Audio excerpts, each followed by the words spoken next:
Then Jehu assembled all the people and said to them, Ahab served Baal a little, but Jehu will serve him much.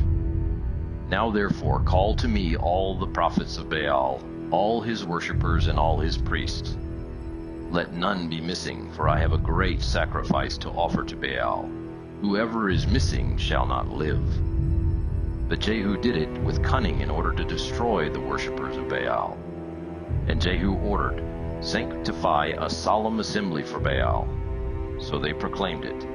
And Jehu sent throughout all Israel, and all the worshippers of Baal came, so that there was not a man left who did not come. They entered the house of Baal, and the house of Baal was filled from one end to the other.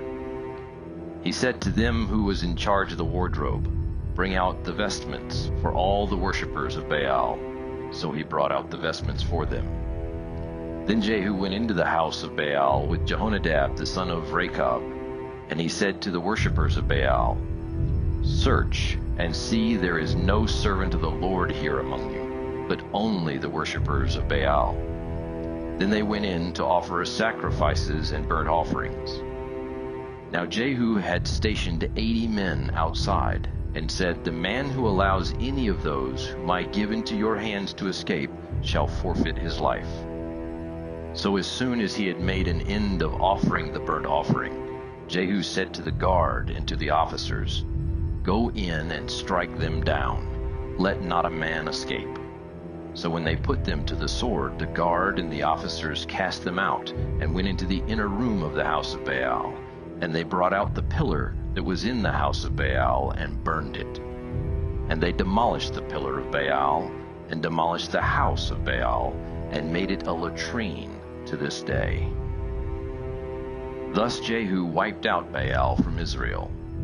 But Jehu did not turn aside from the sins of Jeroboam the son of Nebat, which he made Israel to sin, that is, the golden calves that were in Bethel and in Dan. And the Lord said to Jehu, Because you have done well in carrying out what is right in my eyes, and have done to the house of Ahab according to all that was in my heart, your sons of the 4th generation shall sit on the throne of Israel. But Jehu was not careful to walk in the law of the Lord, the God of Israel, with all of his heart. He did not turn from the sins of Jeroboam, which he made Israel to sin. In those days the Lord began to cut off parts of Israel. Hazael defeated them throughout the territory of Israel, from the Jordan eastward, all the land of Gilead, the Gadites, the Reubenites, and the Manassites, from Aroer, which is in the valley of Arnon, that is Gilead and Bashan. Now the rest of the acts of Jehu, and all that he did, and all his might, are they not written in the book of the Chronicles of the kings of Israel? So Jehu slept with his fathers, and they buried him in Samaria. And Jehoahaz, his son, reigned in his place. The time that Jehu reigned over Israel in Samaria was 28 years.